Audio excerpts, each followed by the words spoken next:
Movies అన్నీ postpone అవుతున్నాయి. ఎందుకు పోస్ట్పోన్ అవుతున్నాయి ఏంటి? అండ్ అదే కాకుండా మజాక కూడా 21st అన్నారు, అది కూడా పోస్ట్పోన్ అవుతుంది. సో ఎప్పుడు ఏంటనేది నేను ఈ వీడియో చెప్పబోతున్నాను. మెయిన్ ఏంటంటే సందీప్ కిషన్ది ఇది 30వ సినిమా. నేను 30 సినిమాలు చేయడం ప్రేక్షకులు ఇచ్చిన ఓ వరం అంటూ అతను పేర్కొన్నారు. వాళ్ళు కోరుకున్న సినిమా చేయడం నా బాధ్యత అన్నారు సందీప్ కిషన్. ఆయన కథానాయకుడిగా త్రినాథరావు దర్శకత్వంలో రూపొందించిన movie Mazaka. Heroine Ritu Varma and Rao Ramesh గారు అంశులు కీలక పాత్రలు పోషిస్తున్నారు. తండ్రిగా రావు రమేష్ గారు, కొడుకుగా సందీప్ కిషన్. ఆ ఇద్దరు ప్రేమ కథలతో సాగే సరదా మూవీ ఇది అని చెప్పి మన టీజర్ చూస్తే అర్థమవుతుంది. ఈ మూవీ ఇంటిల్లిపాది కలిసి ఆస్వాదించే మంచి కథ అని రావు రమేష్ గారు చెప్పారు. ఇందులో మరో హీరోలా కనిపిస్తున్నారు రావు రమేష్.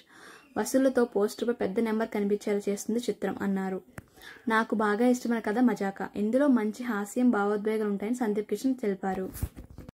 సో ఫ్యామిలీ అంతా వెళ్ళి థియేటర్కి వెళ్ళి మంచిగా కడుపుబ్బా నవ్వుకొని ఎంజాయ్ చేసి రావడానికి మజాక మూవీ ది బెస్ట్ అని చెప్తాను. ఇది ఈ Feb 26th అయితే రిలీజ్ కాబోతుంది. శివరాత్రి రోజు అయితే ఈ మూవీ రిలీజ్ చేయబోతున్నారు. అండ్ అందరూ వెళ్ళి థియేటర్కి వెళ్ళి వాచ్ చేయండి. Thanks for watching. Please subscribe to my channel.